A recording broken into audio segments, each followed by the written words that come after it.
Hello दोस्तों, मैं अमरीश आप सभी का चुकी मैथ्स गुरु में स्वागत करता हूं। आज का हमारा टॉपिक है ब्लड रिलेशन। ब्लड रिलेशन में हम लोगों ने एक लेक्चर कवर कर लिया है। आज हम लोग पढ़ने जा रहे हैं भाग 2। ठीक है, भाग 2 में केवल हम लोग क्वेश्चन ही डिस्कस करेंगे, वैरायटी ऑफ क्वेश्चंस। और जो भाग 1 हम लोगों ने इसका कवर किया था उसमें हम लोगों ने सारे कंसेप्ट सीख लिए थे कि कैसे हम लोग रिलेशन वाले क्वेश्चन को टैकल करेंगे। तो उसी के क्रम में हम लोग आज आगे पढ़ेंगे और प्रश्न जो पूछे जाते हैं अलग अलग एग्जाम में अलग अलग पैटर्न पे, तो वो सारे हम लोग डिस्कस कर लेते हैं। चलिए देखते हैं, पहला प्रश्न है ए डी का भाई है। तो चलिए जो हम लोगों ने सीखा था उसी के आधार पर हम लोग लगाएंगे। जो लोग इसके पहले वाले लेक्चर नहीं देखे तो वो जरूर देख लें, नहीं तो इसमें उनको दिक्कत होनी है, क्योंकि अपने तरीके से लगाएंगे तो आपको टाइम ज्यादा लगेगा। तो प्रश्न है ए डी का भाई है। तो ए डी का भाई ये बना दिया आपने। अब देखिए ए जो है वो डी का भाई है, तो ए का तो इन्होंने बता दिया कि मेल है कि फीमेल है, क्योंकि भाई भाई है तो ए जो है आपका बॉक्स में आ जाएगा। क्लियर है, ये हम लोगों ने सीखा था लास्ट लेक्चर में। फिर कह रहे हैं डी बी का पिता है। डी किसका? बी का पिता है। पिता बता दिया, यानी कि ये भी आप बॉक्स में कर सकते हैं, मेल है। फिर आगे आइए, कह रहे हैं बी और सी बहन है। बी और सी बहन है, तो यानी सी जो है ये बताया। अब देखिए यहां पर बताया कि बी और सी क्या है? बहन है, तो यानी कि दोनों क्या है भाई? फीमेल है। आगे आइए, तो सी का ए से क्या संबंध है? तो देखिएगा सी, तो सी का ए से क्या संबंध है? अब देखिए यहाँ पे जो हिंदी मीडियम के जो स्टूडेंट होते हैं उनके लिए विशेष का ध्यान रखना होता है, क्योंकि यहाँ पे कंफ्यूजन क्रिएट होता है कि सी का ए से रिलेशन या वो बताने लगे ए का सी से रिलेशन। तो सीधा सा फंडा है कि जो पहला वर्ड आया सी का, यानी कि इसके बारे में ही आपको पूछा गया सी का, तो यानी सी का रिलेशन देखना है किससे? ए से देखना है। दोस्तों सी का ए से क्या रिलेशन हो जाएगा? सी के पिता है कौन है? डी, और डी के भाई हैं ए, यानी ए जो है वो सी के चाचा है, यानी सी का ए से रिलेशन। ध्यान दीजिएगा, सी का ए से रिलेशन पूछा गया है तो सी जो है वो ए की भतीजी हो जाएंगी। क्लियर है, सी जो है वो ए की भतीजी हो जाएंगी। क्लियर दोस्तों, चलिए अगले प्रश्न पे आते हैं।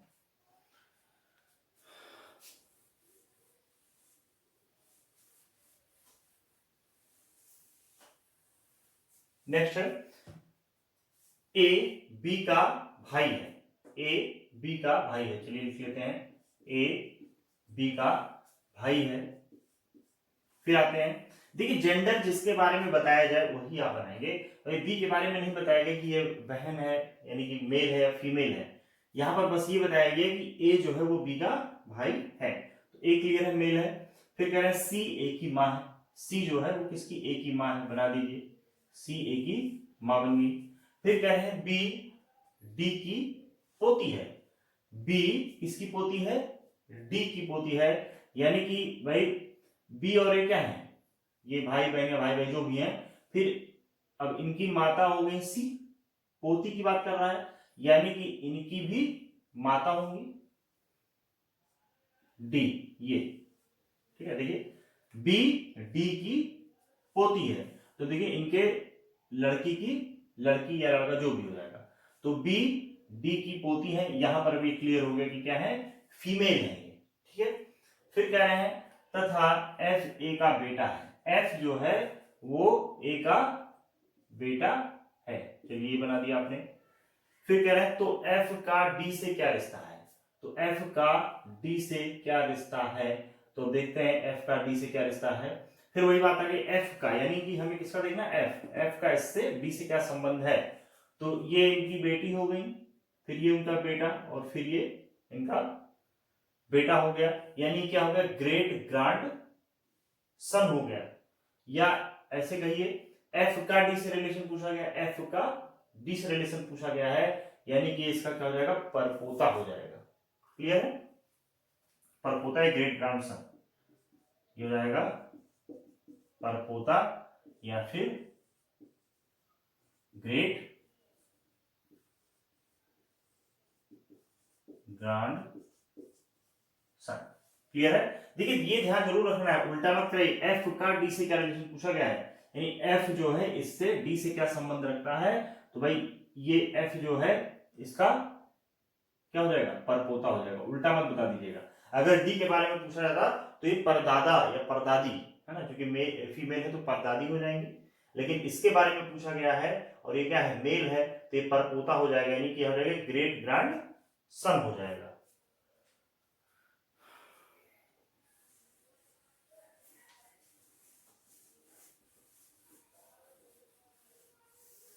चलिए भाई अगले प्रश्न पे आते हैं। कह रहे हैं ए की माँ बी की बहन है। ए की माँ, तो ये देखते हैं ए की माँ ये हो गई, ए की माँ जो है वो बी की बहन है, वो बी। अब बी के बारे में कुछ नहीं बताया गया है, क्या है, मेल है फीमेल है। फिर कह रहा है और उसकी पुत्री, किसकी पुत्री है, यहां देखिए समझने वाली बात, और उसकी पुत्री सी 10 वर्ष की है। किसकी, ए के बारे में कह रहा है, ध्यान रखिएगा। देखिए इंग्लिश में जब ये प्रश्न होता है तो इसकी लैंग्वेज बहुत क्लियर होती है, हिंदी में थोड़ा सा आपको समझना पड़ेगा। देखिए ए की माँ बी की बहन है, ए और बी का रिलेशन है, और जब ये और आ जाए तो यानी कि क्या बताएगा, ये पहले वाले से रिलेशन बताएगा, ठीक है। और उसकी पुत्री, किसकी, ए की पुत्री सी, ए की पुत्री सी कितने वर्ष की है, 10 वर्ष की है। चलिए बना लिए। तो बी किस प्रकार सी से संबंधित है, तो बी जो है ये किस प्रकार, ध्यान दीजिएगा, यानी बी का रिलेशन पूछा है, बी कहा गया, बी किस प्रकार सी से संबंधित है। अभी यहाँ पे ऑप्शन दिया गया है कि बी जो है वो सी से किस प्रकार संबंधित है, तो चलिए देखते हैं। अब यहां पर भाई बी क्या इसका भतीजी हो सकती है, बी बिल्कुल नहीं, ये तो एकदम गलत है। फिर बी क्या इसका मामा हो सकता है, भाई बी क्या सी का मामा हो सकता है, ये भी आप नहीं बता सकते हैं, क्योंकि इसका हमको जेंडर नहीं पता है। ध्यान दीजिएगा, इसका हमको जेंडर नहीं पता है कि ये मेल है या फीमेल है, तो ये भी ऑप्शन नहीं हो पाएगा। फिर मातृवंश मामा, तो ये भी नहीं बता सकते हैं, क्यों, क्योंकि हमें इसका जेंडर ही नहीं पता है, ना ही इसका जेंडर पता है। क्लियर है। फिर ये भी गलत हो गया, क्योंकि इसमें कंफ्यूजन होता है, लोग ये वाला ऑप्शन लगाते हैं, तो ध्यान रखिएगा ये ऑप्शन नहीं होगा। लास्ट वाला हो जाएगा कोई संबंध नहीं, आप इसमें नहीं बता सकते हैं कि क्या संबंध इससे बन रहा है, तो इसका हो जाएगा लास्ट वाला ऑप्शन। क्लियर है। बहुत ही ये महत्वपूर्ण प्रश्न था, इसमें लैंग्वेज में थोड़ा सा लोग परेशान हो जाते हैं, तो आपको एक चीज हमने क्लियर करके बता दिया है कि कैसे आपको इसका ऑप्शन रिजेक्ट करना है। देखिए जब तक जेंडर नहीं क्लियर है तब तक आप एकदम 100% श्योर नहीं बता सकते हैं।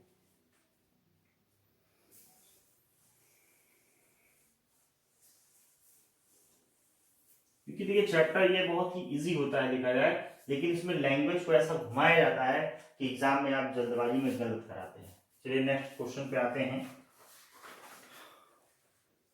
प्रश्न है गोलू भोला का पुत्र है, गोलू भोला का पुत्र है, शीतल गोलू की पुत्री है, शीतल गोलू की पुत्री है, चित्रा दिलीप की पुत्री है, चित्रा दिलीप की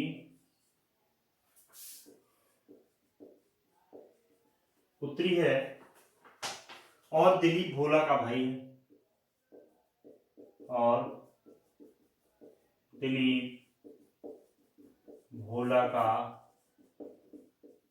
भाई है।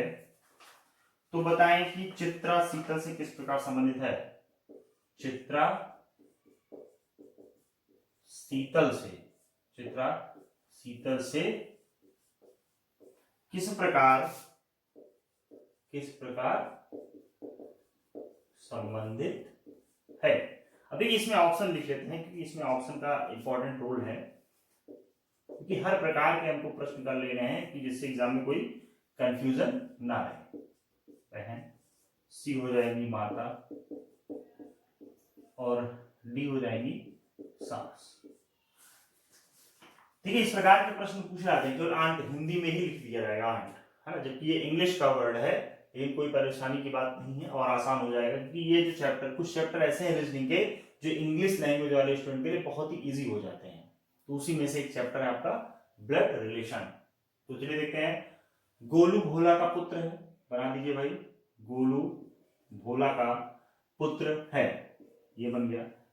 ठीक है, ठीक है, भोला का आप यहाँ पे जेंडर नहीं डिफाइन कर सकते हैं क्योंकि माता है पिता ये नहीं बताया गया, बस ये बताया गोलू भोला का पुत्र है। फिर है शीतल गोलू की पुत्री है, शीतल, शीतल गोलू की पुत्री है। फिर कह रहे हैं चित्रा दिलीप की पुत्री है, चित्रा दिलीप की, चित्रा किसकी, दिलीप की पुत्री है। अब देखिए यहाँ पर, यहां से रिलेट नहीं हो रहा है दिलीप या चित्रा, तो इसको हमने अलग बना लिया। ठीक है भाई, देखिए चित्रा, चित्रा दिलीप की पुत्री है, तो यहाँ पर कहीं फिट नहीं हो रहा था, इसलिए हमने इसको अलग से बना लिया। अभी ये किसी से रिलेट हो जाएगा तो जोड़ देंगे। फिर कह रहे हैं और दिलीप भोला का भाई है, देखिए रिलेट हो गया, दिलीप भोला का भाई है, यानी इसको उठा के हम यहां ले आते हैं भाई, दिलीप भोला का भाई है और ये इसको हटा दीजिए, इसकी कोई आवश्यकता नहीं है। फिर कह रहे हैं चित्रा शीतल से किस प्रकार संबंधित है, तो चित्रा, देखिए चित्रा शीतल से किस प्रकार संबंधित है, शीतल से पूछा गया, शीतल से ये किस प्रकार संबंधित है, यानी कि इसका जो है शीतल से रिलेशन क्या है, तो देख लीजिए भाई क्या रिलेशन है। अब शीतल के पिता हैं ये, ठीक है, अब इनके पिता हैं, अब इसी लेन में ये भी आ रहे हैं, तो इतना तो क्लियर हो गया कि ये रिलेशन में इनकी चाची ही लगेंगी। ध्यान दीजिएगा, क्यों, अब भाई ये क्या इनके पिता हो गए, इनके पिता के पिता, इनके पिता के पिता के जो भी बच्चे या बच्चियां होंगी, इनके भाई बहनी तो कहलाएंगे, किसके, जी के, यानी गोलू के ये भाई बहन कहलाएंगे। और यहाँ पे जेंडर क्लियर है क्या, फीमेल, ठीक, तो यहाँ पर क्या हो जाएगा, ये इनकी, अब इंग्लिश में देखिए, इंग्लिश में ये इनकी आंट हो गई, हिंदी में पूछेगा तो रिलेशन बदल जाएगा यहाँ पे, तो फिलहाल इंग्लिश में ही ये ऑप्शन इसीलिए जानबूझ के दिया है, ये क्या हो जाएंगी, सी इनकी आंट। क्लियर है, क्योंकि आपको देखिए ये सीरीज देखनी है ये वाली, तो ये इनका जो रिलेशन आएगा एक स्टेप ऊपर है, एक स्टेप ऊपर का मतलब क्या होगा, चाचा चाची, बुआ, मामा, मामी, ये सब। तो इंग्लिश में क्या होता है, जितने भी रिलेशन हैं, चाचा या मामा तो वो अंकल कहलाएंगे, अगर फीमेल है तो चाची, या इनकी जो बुआ या मामी जो भी हैं उनको सबको क्या कहेंगे, आंटी ही कहा जाता है।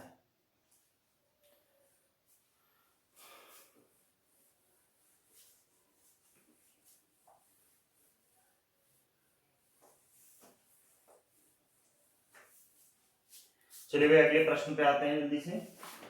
अब एक्चुअली इंग्लिश का प्रश्न देखते हैं और उससे पता चलेगा इंग्लिश लैंग्वेज में कितना आसान हो जाता है। Pointed to the boy, pointed to the boy, Sunita said,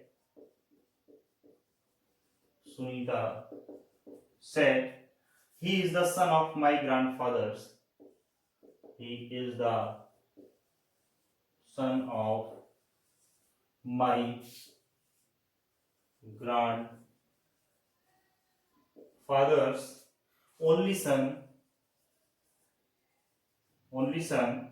How is the boy related to Sunita? How is the boy related to Sunita? ये बताना है। ठीक है, बहुत ही आसान है। पॉइंटेड टू द बॉय, एक बॉय की तरफ इशारा करते हुए सुनीता कहती है कि ही is the son of my grandfathers only son. He is the son of my grandfathers, तो मानिए सुनीता है, अब इनके ग्रैंडफादर क्या होंगे, इनके पिता के पिता, तो कह रहे हैं कि ही is the son of my grandfathers only son. Grandfathers only son इनका लड़का है, इनका लड़का है, ये बन गया सिंपल। फिर से देख लीजिए, pointed to the boy Sunita said he is the son of my grandfathers, तो इनके ग्रैंडफादर क्या होंगे, पिता के पिता। ग्रैंडफादर्स ओनली सन क्या हो जाएंगे, इनके पिता, और इनका ये लड़का है। क्लियर है, इनका ये लड़का है, यानी कि इसका जो है सुनीता से रिलेशन पूछा गया है, तो ये भाई क्या है, ये मेल हो गया, बॉक्स बन रहा है, मेल हो गया, तो ये इसका क्या है भाई है, यानी ब्रदर। क्लियर है, एक लाइन का प्रश्न था। लैंग्वेज अगर आप पकड़ ले जाओगे तो ब्लड रिलेशन एकदम चुटकियों का खेल है। नेक्स्ट क्वेश्चन लेते हैं। कह रहे हैं सुरेश ने कविता का परिचय देते हुए कहा, सुरेश ने कविता का परिचय देते हुए कहा कि उसके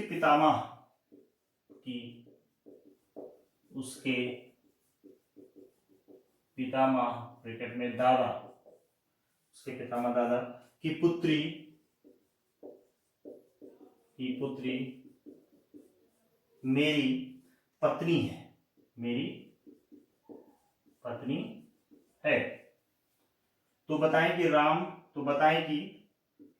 तो बताएं कि सुरेश कविता से कैसे संबंधित है। सुरेश कविता से कैसे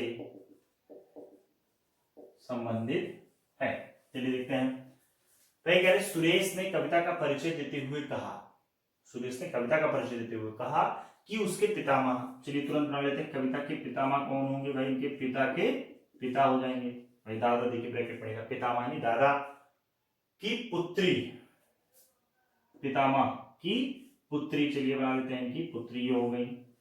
मेरी पत्नी है, इनकी पत्नी यानी कि ये हो गए सुरेश, क्लियर है, ये हो जाएंगे सुरेश, ये क्लियर।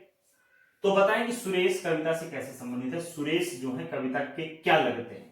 ठीक, ऐसे देखिए लैंग्वेज को अपने अनुसार बना लीजिए, जैसे सुरेश कविता के क्या लगते हैं, एकदम क्लियर कट है, यानी कि सुरेश के बारे में बताना है कि कविता के क्या लगेंगे रिलेशन में। तो देखिए भाई कविता के पिता हैं ये, ठीक, और इनके पिता की एक बहन होंगी, क्योंकि इनके पिता की ये लड़की है, तो ये क्या होंगी, ये इनकी बहन हो गई। अब बहन यानी क्या, इनकी बुआ लगेंगी, कविता की ये क्या हो जाएंगी, बुआ, और बुआ के जो हस्बैंड होंगे ये इनके फूफा लगेंगे, तो आंसर क्या हो जाएगा, फूफा, क्लियर है। इंग्लिश में ये होता तो क्या होता, अंकल, फूफा क्या अंकल कहलाएंगे। तो हिंदी वालों के लिए थोड़ा सा रिलेशन में और भी शब्द याद करने पड़ते हैं, इंग्लिश में कई चीजें अंकल में ही आ जाती हैं, कोई दिक्कत की बात नहीं है। फिर से देखिए, सुरेश ने कविता का परिचय देते हुए कहा कि उसके पितामह यानी उसके दादा यानी पिता के पिता की पुत्री यानी पुत्री ये हो गई, मेरी पत्नी है, किसकी, सुरेश की पत्नी है ये। तो सुरेश कविता से कैसे संबंधित है, सुरेश का कविता से क्या रिलेशन है, तो सुरेश का कविता से रिलेशन क्या आ गया, फूफा आ गए, इंग्लिश में यही अंकल हो जाएंगे।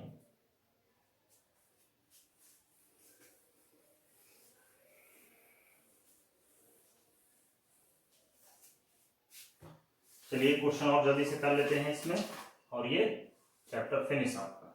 राहुल ने कल मैच में जिस व्यक्ति को हराया था, बहुत ही मजेदार प्रश्न है, ध्यान से देखिएगा।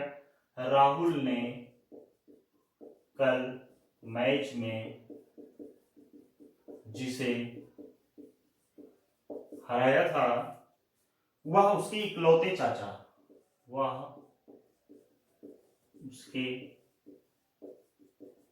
इकलौते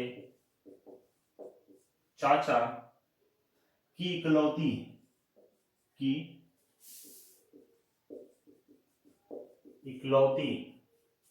बहन की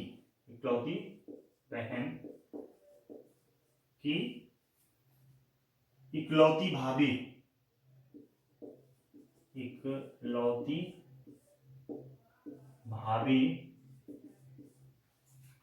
के पति थे। तो बताएं कि राहुल ने मैच में किसे हराया था, तो बताएं कि राहुल ने मैच में किसे हराया था। ठीक है, चलिए देखते हैं, बहुत ही मजेदार प्रश्न है ये, और ये देखा जाए तो एक प्रेजेंस ऑफ माइंड के तरीके से हो गया, इसमें ब्लड रिलेशन का कोई बहुत बड़ा रोल नहीं है, लेकिन जो चीजें हम लोगों ने अभी तक पढ़ी है अगर उससे आप प्रेजेंस ऑफ माइंड अपना लगाएंगे तो बहुत ही आसानी से आपका आंसर आ जाएगा। चलिए देखते हैं कैसे। राहुल ने कल मैच में जिसे हराया था वह उसके इकलौते चाचा, ध्यान दीजिएगा राहुल ये हो गए, अब इनके इकलौते चाचा की बात हो रही है, यानी जाहिर सी बात है इनके पिताजी के भाई ही तो होंगे इकलौते चाचा। क्लियर? ठीक है, राहुल ने कल मैच में जिसे हराया वह उसके इकलौते चाचा, तो इकलौते चाचा का मतलब समझ लीजिए कि इनके भाई का, सॉरी, इकलौते चाचा का मतलब राहुल के पिताजी का केवल एक ही भाई है। ठीक, राहुल जी के पिता का केवल एक ही भाई है, तभी तो इकलौते चाचा हुए। इकलौते चाचा की इकलौती बहन, इकलौते चाचा की इकलौती बहन यानी इनकी एक बहन भी है। इकलौते बहन की इकलौती भाभी के पति थे। अब ध्यान दीजिएगा, इकलौती भाभी, यहां पर लोग कंफ्यूज हो जाते हैं कि इनकी पत्नी की इनकी पत्नी। भाई जाहिर सी बात है, जब इकलौती भाभी तो ये राहुल इनके लड़के हैं, तो जाहिर सी बात है ये मैरिड है, तो इन्हीं की वाइफ की बात की जा रही होगी। क्लियर है भाई, मैरिड तो यही हुए क्योंकि इन्हीं का लड़का है, तो ये इनकी वाइफ जो है, क्योंकि इनकी जो वाइफ होंगी वे भी इनकी भाभी होंगी और इनकी वाइफ भी इनकी भाभी होंगी, तो इकलौती एक ही भाभी है यानी कि इनका लड़का है, तो केवल और केवल ये मैरिड हुए। समझ में आई बात? ठीक, भाभी के पति थे। तो बताएं कि राहुल ने मैच में किसे हराया, यानी कि किसकी बात की जा रही है, इनकी बात की जा रही है, जो कि क्या है, राहुल के फादर हैं, पिता हैं। क्लियर है? घुमा फिरा के फिर वही पहुंच गया। फिर से एक बार देख लीजिए, बहुत ही मजेदार है। राहुल ने कल मैच में जिसे हराया था वह उसके इकलौते चाचा, इकलौते चाचा का मतलब क्या हो गया, कि पिता का केवल एकमात्र भाई है। ठीक, तो ये इकलौते चाचा हो गए, लिख दे रहा हूं, इकलौते चाचा ये हो गए। इकलौते चाचा की इकलौती बहन, तो ये बहन तो भाई दोनों भाई हैं, तो जाहिर सी बात है इनकी एक बहन हो गई। इकलौते बहन की इकलौती भाभी के पति हैं। अब इकलौती भाभी का मतलब भाई कंफ्यूजन नहीं होता कि इनकी वाइफ की इनकी वाइफ, तो सीधी सी बात है कि राहुल भाई लड़के इनके हैं तो इनकी शादी हुई है, तो इकलौती भाभी ये हो गई। ठीक, इकलौती भाभी ये हो गई के पति। अब इनके भाभी के पति कौन है, ये इन्हीं को हराया था राहुल ने, तो ये कौन है, इनके पिता हो गए। ठीक है, तो इस प्रकार के भी प्रश्न पूछे जाते हैं और थोड़ा सा और उलझाया जा सकता है, आपको एग्जाम के लेवल पे डिपेंड करेगा, लेकिन घबराने की कोई बात नहीं है। अगर आपका कंसेप्ट सही है, कितना भी घुमाए आपका आंसर कभी गलत हो ही नहीं सकता है। तो दोस्तों आज हम लोग ब्लड रिलेशन में फिनिश करते हैं। लगभग क्वेश्चन आपके सारे कंप्लीट करा दिए हैं, बाकी आपका काम है प्रीवियस ईयर लगाना। प्रीवियस ईयर जितना ज्यादा से ज्यादा लगाओगे उतना ही आपको हर चैप्टर में एक्सपर्टीज मिलती जाएगी, सफलता मिलती जाएगी। तो चलिए आज का लेक्चर यहीं पर समाप्त करते हैं, मिलते हैं नेक्स्ट टॉपिक पे। बहुत बहुत धन्यवाद, जय हिंद, जय भारत।